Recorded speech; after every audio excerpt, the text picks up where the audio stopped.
Welcome back to Weeds That Feed. This is a pantry for wildlife where we look at plants, especially in our gardens, that are recorded to support insects that eat them, the leaves and stems and fibrous tissue, and also insect nectar feeders that feed off the flowers and the nectar and the pollen. Now we've got Primrose. Primrose is a plant of woodland edges, woodland banks, hedge banks, moist grasslands, that sort of thing. And I've got plenty in my garden.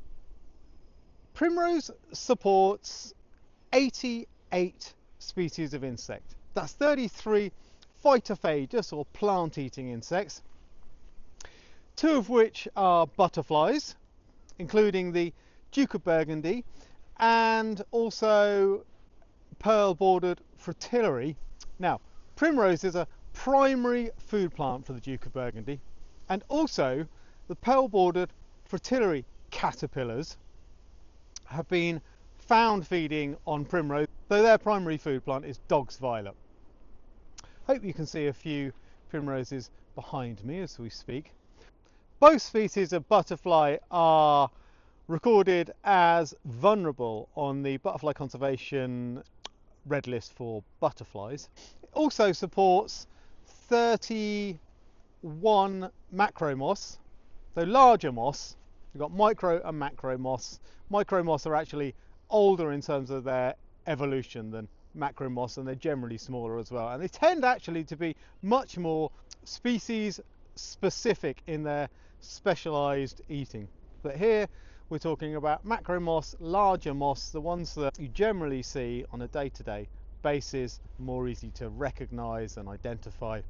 I looked them up on the state of moss report for their either in decline or abundance, and actually found that the large yellow underwing is up in its abundance by 43%, which is great.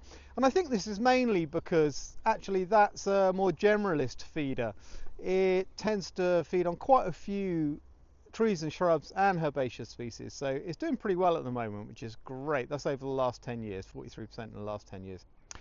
Primrose also supports 55 pollinators, 12 bees, 6 bumblebees, 5 solitary bees, and the honeybee. And it supports a number of adult butterflies in their nectar feeding, several of which are in decline species, such as the peacock, which is in decline 30% since 2010. Green-veined white in decline 60%, and comma in decline 20% since 2010. So Primrose is working really hard to support pollinators and phytophagous plant-eating species. It also supports a bunch of other pollinators, including beetles, flies, thrips, earwigs, wasps, many other insects that use this flower for nectar food and its plant fibres to eat. So Primrose might look like a simple woodland plant, but actually it's doing an awful lot to feed larval and other plant-eating insects, phytophagous insects, and pollinating insects. And in doing so is feeding further up the food chain. So birds that will eat those insects. It's a small plant with a big contribution.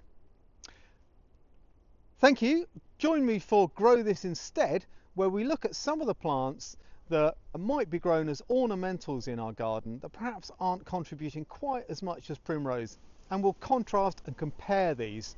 So we'll see you soon in Weeds That Feed. Grow This Instead.